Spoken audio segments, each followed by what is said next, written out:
Días de oración, una experiencia más profunda. A continuación, el pastor Héctor Sánchez presenta el tema titulado La gloria del propósito. Muy buenos días a todos. Es un gusto saludarles de nuevo en esta mañana en nuestro día 7 de los 10 días de oración. Creemos que a esta altura de nuestra programación, creo que tenemos motivos para agradecer a Dios.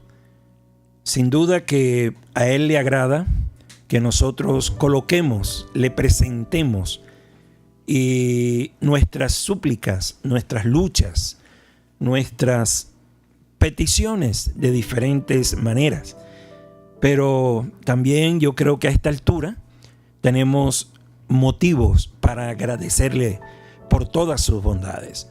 Así que qué gusto poder saludarles y también poder compartir la reflexión correspondiente a este día. Me llamó mucho la atención cuando vi la programación que la iglesia envió a los diferentes lugares, y me llamó la atención que el día de hoy se nos enfoca en la parte práctica. Ustedes recuerdan que desde el primer día se ha enfatizado lo que significa el amor de Dios hacia la raza humana. Y luego hemos venido presentando también la manera como nosotros, una vez que hemos abrazado el amor, lo hemos aceptado, y a través de la confesión y a través del arrepentimiento y a través de la fe en el Señor Jesús, como el cristiano cada día debe crecer y debe manifestar en su forma de vida lo que Dios ha hecho en él. Así que el día de hoy es un día que nos presenta de manera práctica, y para ello se nos remite al Evangelio según San Mateo, y el énfasis está en el capítulo 25. Este capítulo es importante porque viene en el contexto del juicio, viene en el contexto de la venida, la segunda venida de nuestro Señor y Salvador. Y lo primero que presenta el capítulo es una parábola, la parábola de las 10 vírgenes. Y en esa parábola se nos insta a estar preparados, a no dormirnos, a tener en nuestra vida la presencia del Espíritu de Dios en todo momento, no descuidarnos.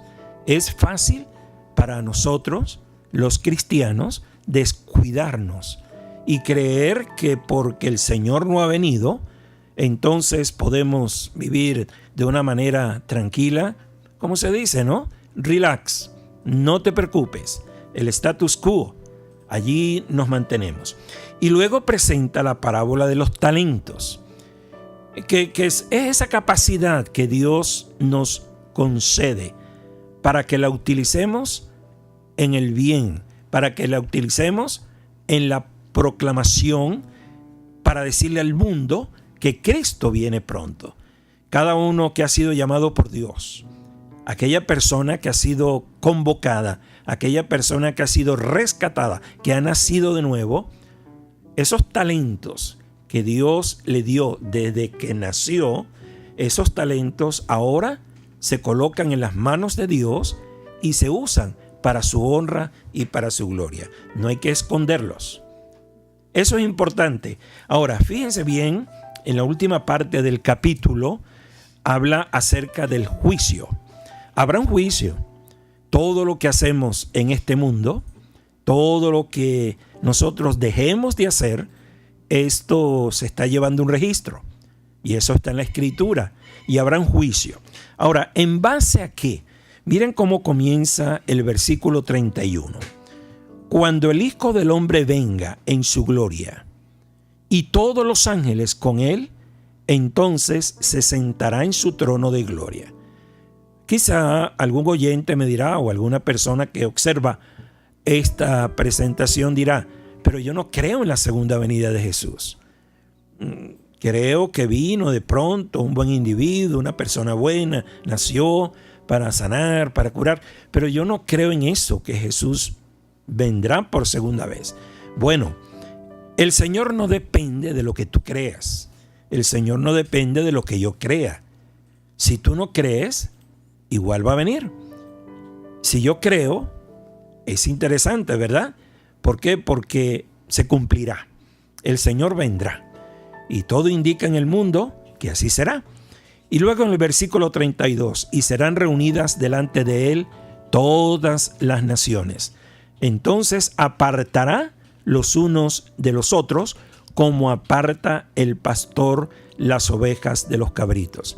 Ahora, es interesante porque lo que viene habla acerca de las personas que una vez creyeron, que las personas que profesamos alguna fe cristiana, profesamos, y dice, y pondrá las ovejas a la derecha y a los cabritos a su izquierda.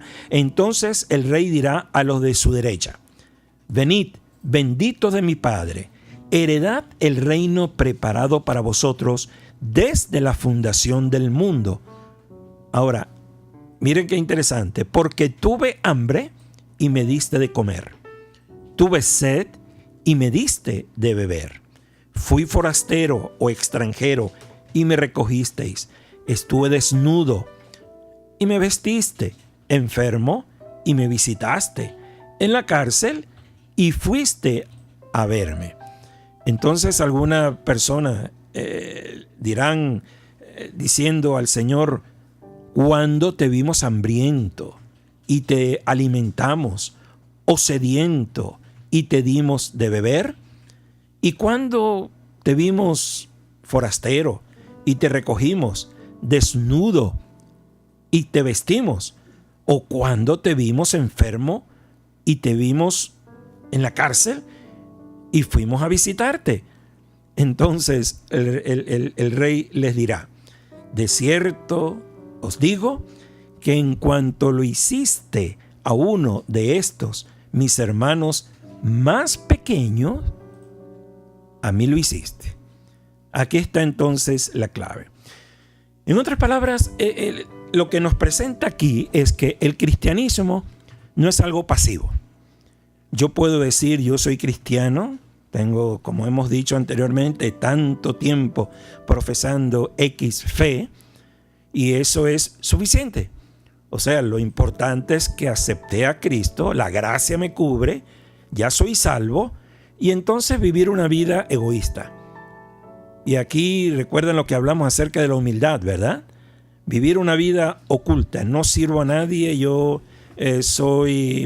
dependo de mí mismo, no necesito a nadie, de mi trabajo a la casa, de la casa al trabajo, y si me reúno en alguna congregación, me reúno el sábado si soy adventista, o voy el domingo si soy de X creencia, en fin, suficiente. Pero mire lo interesante, lo que dirá el Señor.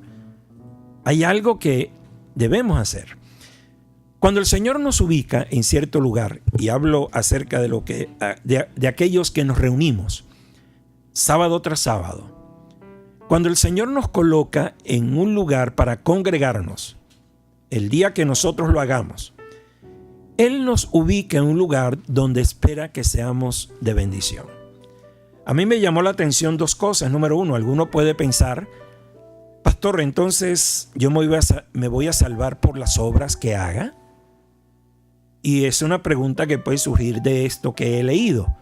O sea, yo no necesito creer solo, sino que yo tengo que obrar, tengo que hacer esto para que el Señor me acepte. No, de ninguna manera. Porque si seguimos lo que la palabra de Dios dice y lo que hemos reflexionado durante estos días, no. La acción del cristiano, esa actitud de darse, no solamente darse del cristiano, se deriva del amor de Dios. En nosotros no hay la capacidad. El ser humano en sí mismo es egoísta. El ser humano quiere todo para él. Pero una vez que el amor de Dios está en la vida del cristiano, el cristiano da. El cristiano además se da. Es algo que se desprende del corazón. Yo no tengo que sentirme obligado. No, en las cosas de Dios no hay nada obligado, sino que deseo hacerlo. Nace de mi corazón hacerlo. Y a través del don que Dios me dio, a través de la capacidad que Él me dio, canalizo ese amor de Dios a través de ese talento, a través de ese don que el Señor me ha concedido, de tal manera que el resultado sea bendecir a otros, ayudar a otros. Por esa razón recuerdan ustedes que en días anteriores dijimos que la persona bien ubicada en el amor de Dios sabe cómo tratar a los demás. No hay otra forma. Gritar a los demás, ofender a los demás, por más poder que tenga en mis manos, por más que el mundo me haya dado toda la autoridad. No, un cristiano verdadero tratará a los demás en la manera como le gustaría a él o a ella ser tratado. Entonces aquí lo que el Señor nos está diciendo es: pon tu amor en acción. Y cuando Dios nos ubica en ciertos lugares, allí siempre hay gente que necesitará. Ahora, el otro punto es el siguiente: ¿quiénes son esos pequeños? Porque la Biblia dice: por cuanto lo hiciste a estos mis hermanos más pequeños. Entonces aquel que tiene el sentido de superioridad dirá: ¿se da cuenta, pastor? Inclusive dentro de la iglesia hay gente que está arriba, hay gente que está en la mitad, hay gente que siempre va a estar abajo. Yo soy el jefe y el Señor dijo: yo soy grande, y por lo tanto todos se someten a mí. En fin, ahora, ¿quiénes son estos pequeños? Y cuando uno se pone a leer en diferentes lugares, a orar, a preguntarle al Señor, el pequeño es todo aquel que tiene alguna necesidad. El hermano, de pronto cuando nos reunimos y no nos damos cuenta que al lado nuestro hay alguien, de pronto esa persona que tú notas que está a tu lado, que te sonríe, la persona que pasa a tu lado, tú la ves de pronto bien vestido, lo ves con una sonrisa, pero nadie sabe el dolor que lleva por dentro. Nadie sabe la necesidad que esa persona tiene. De tal manera que siempre los pequeños, de pronto yo soy el pequeño, necesito de alguien. Quizá una palabra, quizá una oración, quizá una pregunta: ¿cómo estás? ¿Cómo te sientes? ¿Qué tal te fue esta semana? ¿Qué tal te fue ayer? ¿Qué tal te va hoy? Y dar la oportunidad. Así que el Señor dice: hay necesidades y yo te coloqué en ese lugar para cubrirlo de alguna manera. Fíjense bien que en la misma Biblia hay un texto en Santiago capítulo 1, versículo 27, que dice: la religión pura y sin mácula delante de Dios, el Padre, es esta: visitar a los huérfanos y a las viudas en sus tribulaciones y guardarse sin mancha del mundo. Ahí está el resumen. Ahora, ¿habrá viudas en tu congregación? ¿Habrá niños huérfanos? Y a veces cuando usamos la palabra huérfanos creemos que no tienen padres, pero a veces huérfanos de amor, huérfanos de afecto, huérfanos de cariño. Siempre habrá gente entre nosotros que van a necesitar de nuestra ayuda. Y de nada vale si yo digo: yo soy cristiano. ¿Es bueno ser religioso? Bueno, sí, uno debe creer en algo, ¿sí? Pero quedarme en siendo solo religioso no tiene sentido. La religión tiene que llevarse a la práctica. La religión tiene que llevarse a la acción. La religión tiene que llevarse, de alguna manera, a que las personas noten el amor de Dios que se traduce, que se ve a través de nuestras vidas. Ahora, en el libro Ministerio de Curación, en la página 410, leemos de esta manera: hemos de vivir una vida doble. ¿Cómo, pastor? ¿Ser hipócritas? No dice eso el texto. Hemos de vivir una vida doble. ¿Cómo es esa vida doble que debemos vivir? Dice, una vida de pensamiento y de acción, de silenciosa oración y fervoroso trabajo. Esa es la vida doble. Orar, estar con Dios, vivir con Él, aceptarlo, ir y adorarle, cantar, orar, escuchar. Todo eso es bueno, pero dice, tiene que haber acción.